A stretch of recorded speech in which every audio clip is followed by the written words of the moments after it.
Ladies and gentlemen, welcome to another video. In this video, we're going to be talking about how to deposit USDT or USDC in your Phantom wallet. So let's just get straight into the video, shall we? The first thing you want to do is simply go ahead and open your Phantom wallet application, and then you can either click on send or receive. As you can see, simply tap on receive, and then when you tap on receive, you're going to be taken to this page where you can choose a token, either choose USDC or USDT.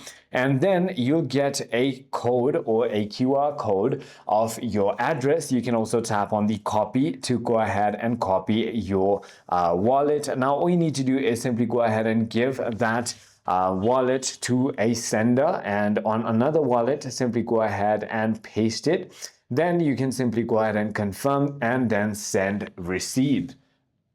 And then you can simply go ahead and send USDT or USDC into your wallet. So it is as simple as that. I hope this video clarifies everything for you. If you have further more queries, feel free to comment down below, and I'll see you on the next one.